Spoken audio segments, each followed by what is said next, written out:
জনাই পুনৰ মনৰ মাজত উকমকাই থকা দুটামান কথা লৈ আপোনালোকৰ সন্মুখত উপস্থিত হৈছোঁ। কথাটো হ'ল জুবিন গাৰ্গৰ মৃত্যু কাইলৈ এমাহ পূৰ্ণ হ'ব। আমি সকলোৱে অধীৰ আগ্ৰহেৰে বাট চাই আছোঁ যে জুবিন গাৰ্গৰনো কেনেকৈ মৃত্যু হৈছিল তাক জানিবৰ বাবে। কাৰণ আমি অনুভৱ কৰিছিলোঁ যে আমাৰ প্ৰাণৰ শিল্পীগৰাকীৰ বা অসমৰ এই সকলোৰে মৰমৰ শিল্পীগৰাকীৰ মৃত্যু স্বাভাৱিক নাছিল।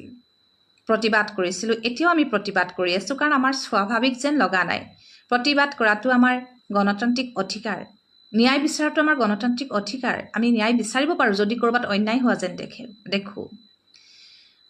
কথাখিনি আইনৰ মজিয়াত আছে, আদালতৰ মজিয়াত আছে, আইনৰ আওতাত আছে, আইনে তদন্ত কৰি আছে। আৰু আমি খুব আস্থা আৰু বিশ্বাসেৰে আইনৰ ওপৰত আচলতে ভৰসা কৰিবই লাগিব। মুখ্যমন্ত্ৰী মহোদয়ে বাৰে বাৰে কৈছে যে সকলো কাম আইনৰ আওতাত আছে, তদন্ত চলি আছে, আপোনালোকে খুব ধুনীয়াকৈ আপোনালোকে ভবাৰ ধৰণে এটা ৰিজাল্ট পাব। আপোনালোকে অন্ততঃ আশ্বাস ৰাখক, বিশ্বাস ৰাখক। তেখেতৰ কথাত ভৰসা ৰাখি আমি আশাৰে ৰৈ আছোঁ।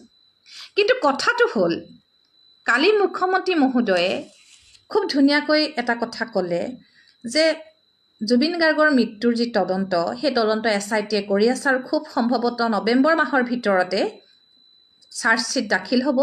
আৰু চাৰ্জশ্বীট পোৱাৰ পাছত অসমবাসীয়ে হয়তো বহুদিনলৈ সহজ হ'ব নোৱাৰা এটা খবৰ পাব পাৰে।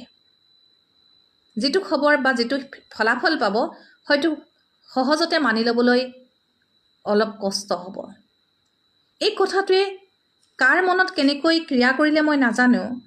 মই কিন্তু কালিৰ পৰা এটা বৰ অস্বস্তিকৰ অনুভৱত আছোঁ। তাৰ মানে কি? তেখেতে কিহৰ ইংগিত বহন কৰিলে? আমি সকলোৱে যেনেকৈ ভাবি আছোঁ যে সাংঘাতিক এটা বিত্তীয় লেনদেনৰ বাবে বা বিভিন্ন ধৰণৰ মনোমালিন্যৰ বাবে জুবিন গাৰ্গৰ মৃত্যুটো অস্বাভাৱিক হিচাপে পৰিণত হৈছে, বা আমি সকলোৱে এটা সন্দেহে কৰিছোঁ, কিন্তু আমি এটা সঠিক সিদ্ধান্তত উপনীত হ'ব পৰা নাই জুবিন গাৰ্গৰ মৃত্যু কেনেকৈ হৈছিল।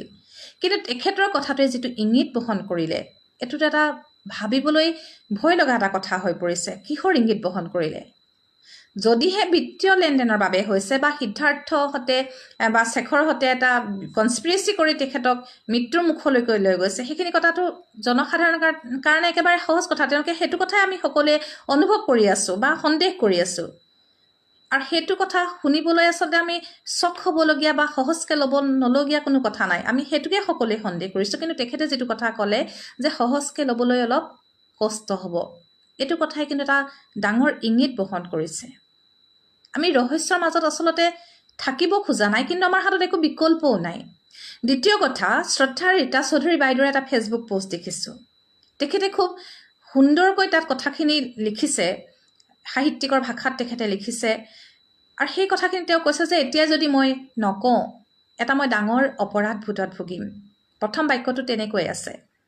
আৰু কথাখিনিও কিন্তু এটা বেলেগ ধৰণৰ ইংগিত বহন কৰিছে। তাৰ মানে কি?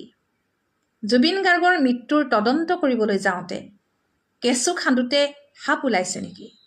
এইটো কিন্তু মোৰ মনত উদয় হোৱা এটাহে ডাঙৰ প্ৰশ্ন। আপোনালোকে কেনেকৈ লৈছে মই নাজানো, হয়তো মোৰ ধাৰণাটো ভুল হ'ব পাৰে।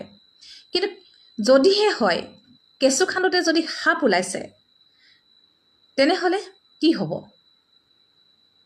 এটা সন্দিহান দুৰ্দুল্যমান অৱস্থা এটাৰ মাজত আমি আছোঁ। আৰু যদিহে তেনেকুৱা হয়, জুবিন গাৰ্গৰ মৃত্যুৰ যি ন্যায় বিচাৰি আমি প্ৰতিবাদ কৰিছোঁ, সেই সকলোবিলাক এটা প্ৰশাসনত পৰিণত হ'ব নেকি? ডাঙৰ প্ৰশ্ন। আৰু শেষত এটা কথা ক'ম, জুবিন গাৰ্গৰ মৃত্যুক লৈ বৰ বেলেগ ধৰণৰ এটা ৰাজনৈতিক ইছ্যু হৈ গৈছে।